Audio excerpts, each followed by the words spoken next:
Congressman Richard Gomez, please. Thank you, Mr. Chair. Actually, ngayon ko lang nakita itong data na ito.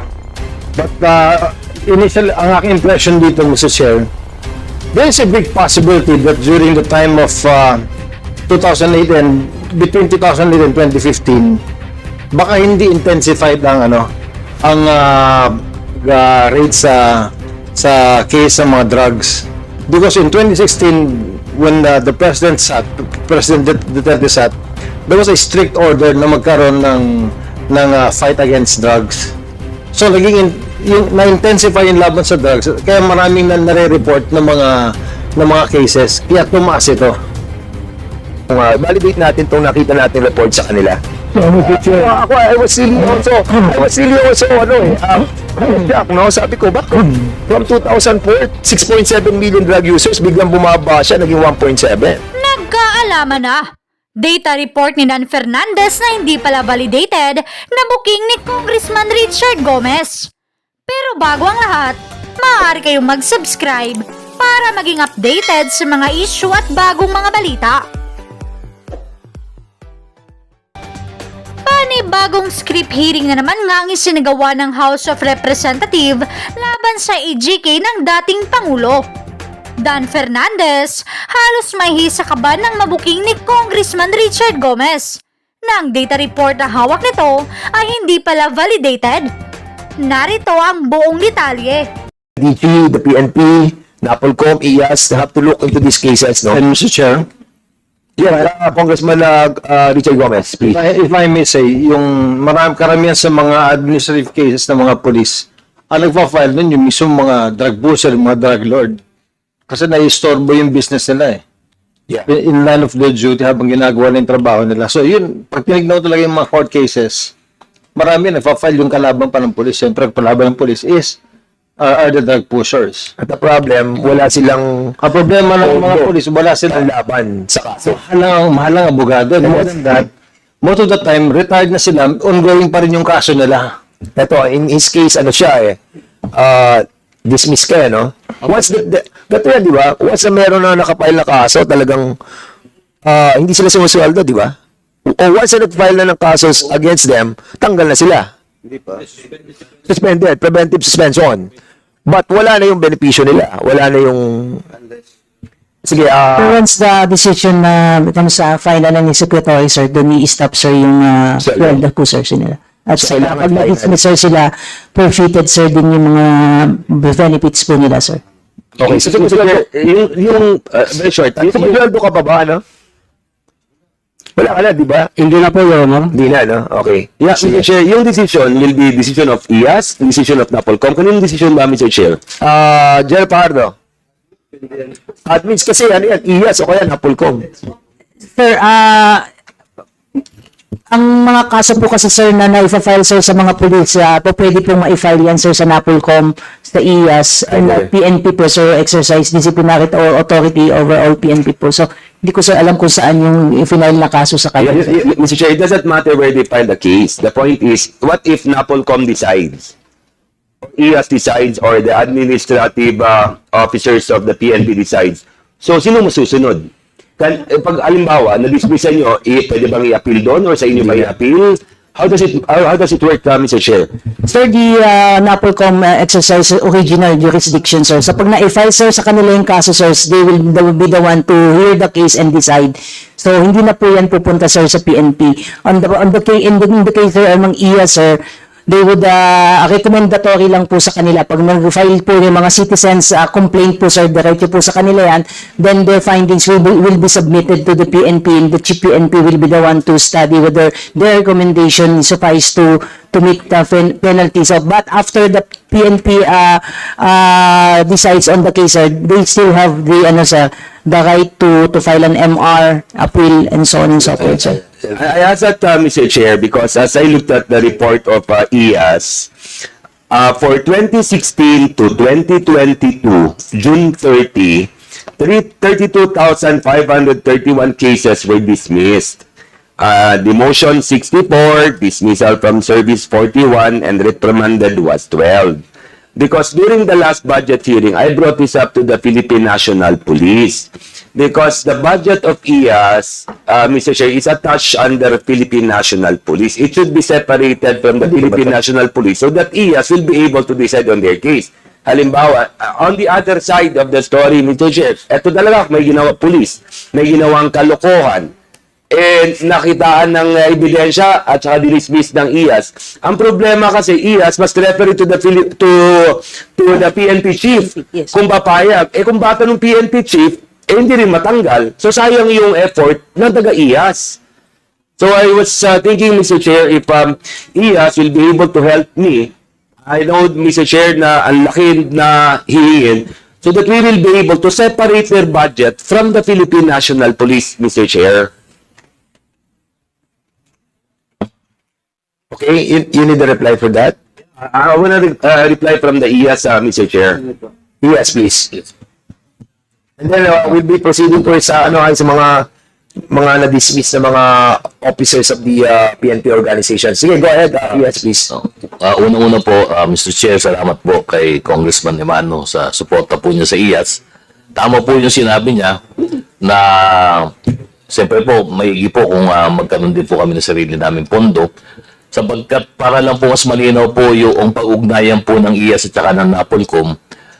Yung IAS po kasi binigyan po kasi sa batas noong kapangyarihan na magkaroon po ng tinatawag ng motu proprio investigation. Ibig sabihin po ito, kahit wala po mag-complain po sa amin, hindi po katulad sa NAPOLCOM, kailangan po kasi nila ng complainant. Sa amin po, ang trabaho po namin, kahit wala po mag-complain, meron pong 5 pagkakataon sa batas na kailangan po namin imbestigahan. Yun po yung rason kung bakit po doon sa drug war ay nagkaroon po ng investigasyon na tinatawag pong motu proprio or automatic na nakasangkutan po ng around 32,803 police personnel. Yun po ang rason kung bakit po sila na-imbestigahan po lahat. Sapagkat yung power po namin, Wait, attorney. 32,000. opo, sapagkat Chair, Mr. Chair, Oo. yung pong bawat police operation, hindi lang naman po isang police po ang kasama po dyan. So lahat yung Usually 32,000 na nakasuhan yun? May automatic administrative investigation case po lahat yan, sapagkat yun po sangayon sa batas po yun eh. Okay. Ito po yung mga may namatay po. Ito po yung may victim, namatay, or nagpaputok ng baril, automatic po, iniimbestigahan po ng In other words, 32,000 were involved in Involved the po na- administrative cases. Sila Okay. po ang nasama sa administrative case. At tama naman po yung sinabi po ni Congressman Emano na kami po ay nag-iimbestiga po ng hiwalay po para matingnan po namin kung ano po ba nangyari doon sa operation na yun.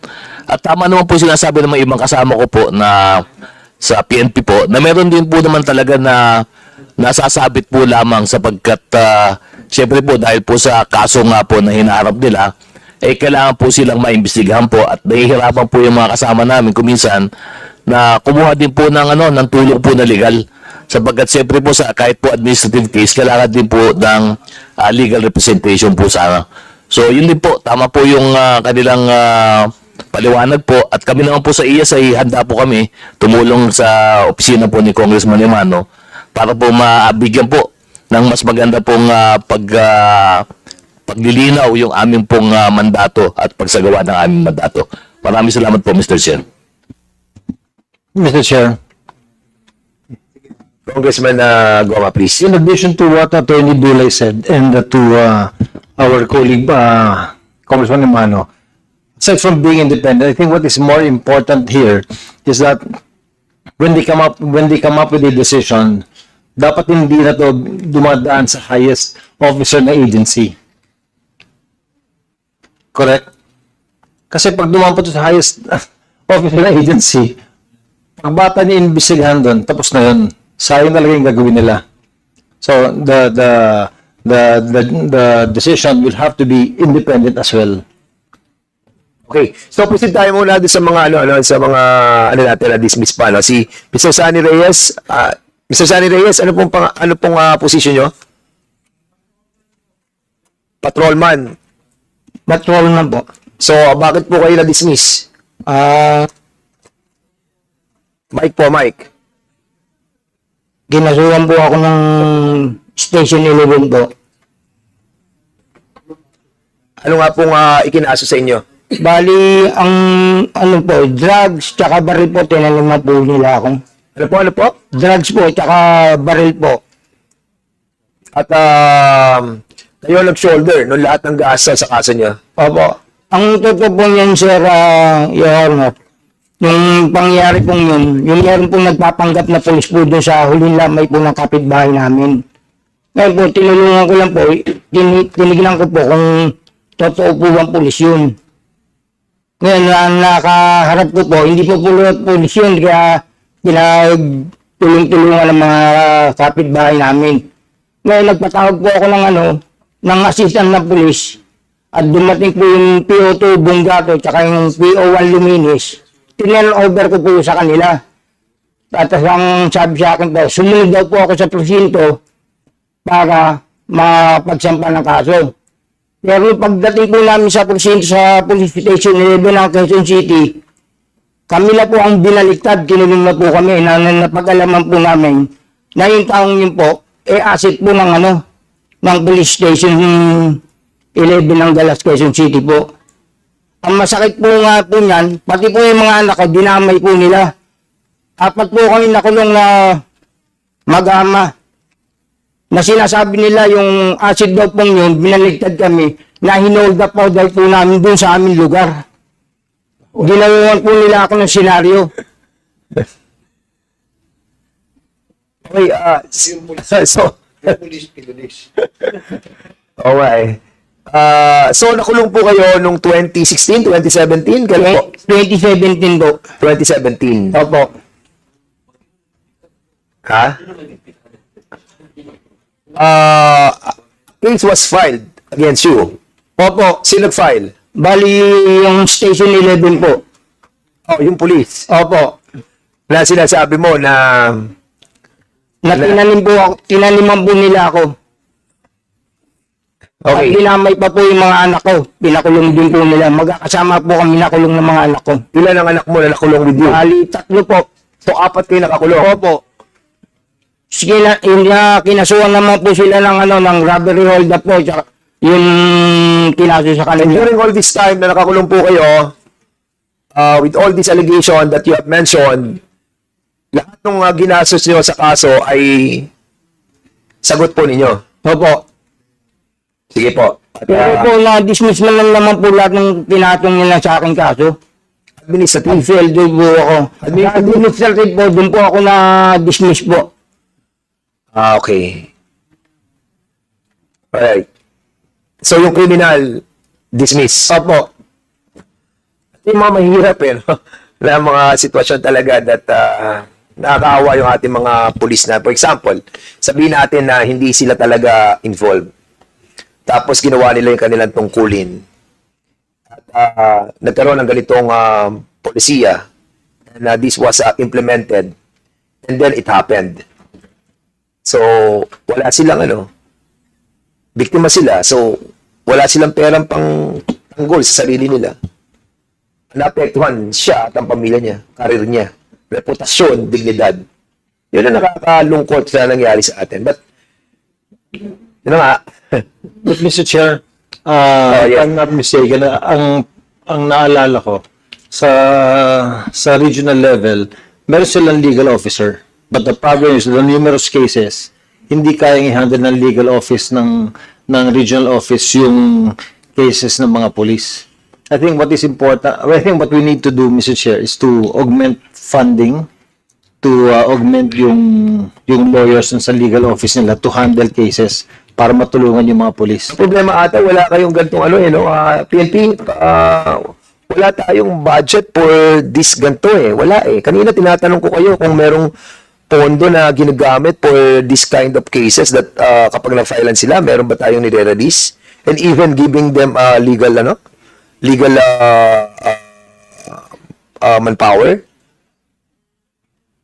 Like we mentioned earlier, sir, the PNP legal assistance extended to PNP personnel facing are those cases that falls under the service connected cases only, sir. But if they will be facing a case that is separate or outside of the official performance of their duty, sir, Yeah. they will be the one to shoulder the legal representation, sir. Tama yun. Kasi this one, hindi siya, ano eh. Kaya nga kanina sabi natin, categorize eh. Yung mga 195 na natanggal at 398 na may kaso, i-categorize natin para at least alam natin kung sino yung mga tutulungan talaga. Diba? So, submit to us, ano? ASAP. Para at least alam yung pondo na hilingin natin kay Speaker for that purpose. Kasi ang pangako sa atin ni Speaker that he will be helping yung mga kasong legitimate during operation.